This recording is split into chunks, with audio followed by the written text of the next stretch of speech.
In this video, I'll demonstrate how to connect Suciruty Onion with Skedler and generate an automated report.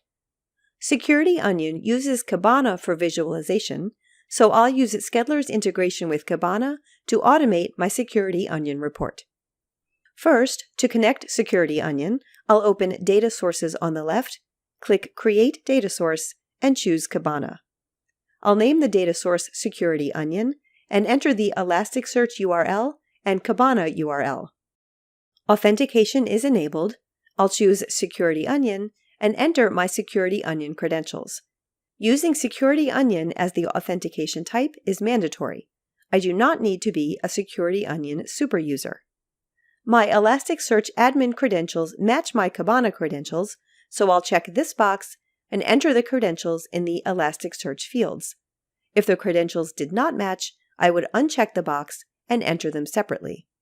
Finally, under Advanced Option, I can set the search limit as high as 10,000 and configure the ping and request timeouts from the ELK stack. These advanced options are relevant if I'll be using custom layouts for reports instead of dashboard layouts. Now I'll click Save and Test. The data source is added and connected, and I'm ready to generate reports. I'll open Reports, click Create Report, and choose Visual Report.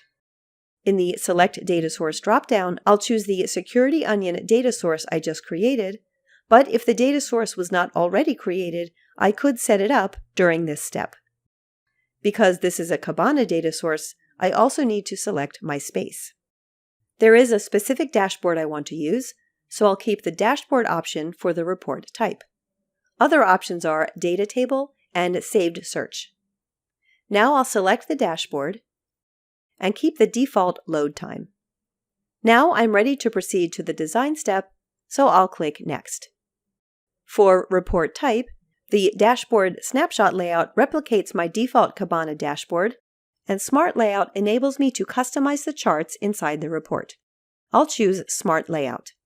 The Choose Template dropdown lists the default templates provided by Skedler, as well as any custom templates I've set up.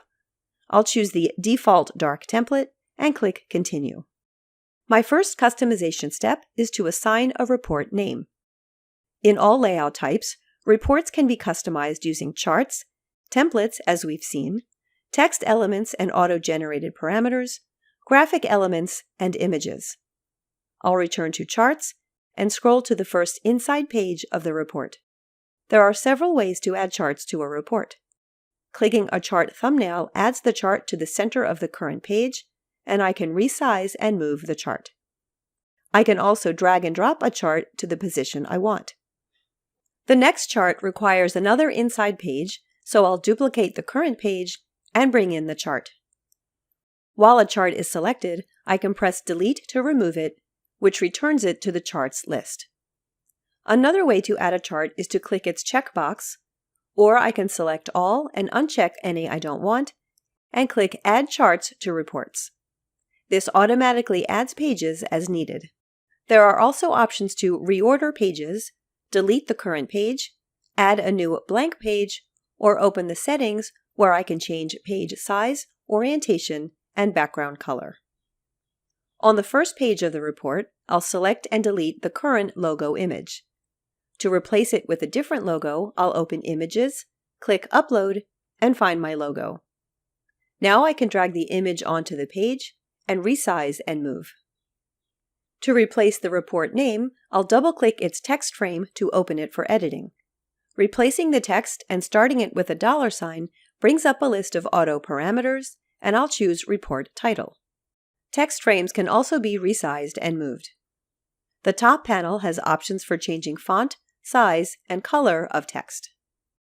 To add a text frame to this inside page, I'll open Texts, bring in a subheading, and edit and move the frame.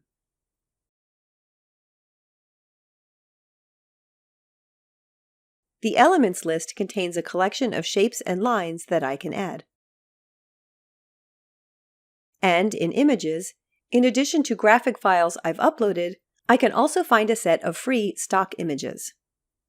By default, Skedler will generate the report per the dashboard time window, but I can disable the default and set a custom time frame. I can also add a burst filter, which enables me to use one dashboard and send different reports to different people based on dashboard queries. Burst filters are covered in a separate video. There are 5 export options for reports: PDF, PNG, HTML inline, Excel, or CSV. I'll keep PDF selected. To see how the generated report will look, I'll click Preview, which, after a few moments, displays the report preview in a separate browser tab. Returning to Skedler, my report is designed so I can click Next or Schedule to proceed to the Schedule step. Here I can set the recurrence type, which will be monthly on the first day of each month. After saving these settings, I'll click Next to proceed to the Distribute step. Skedler enables seamless report distribution via email and Slack. I'll choose the Send Grid channel already set up and add a recipient. For subject, I'll keep the default auto parameter of report name and use the $sign to add an auto parameter for the date. I can also customize the email body text. Including recipients in the user filter is relevant if a burst filter is added to the report. Now I'll click Save, then Done, and the report is listed on the Reports page. It will be automatically generated and distributed each month.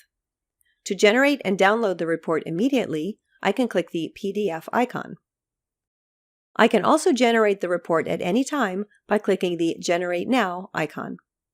Each report also has a 3-dot icon, which opens a menu with options that include Edit, Manage Schedule, Share, or Delete.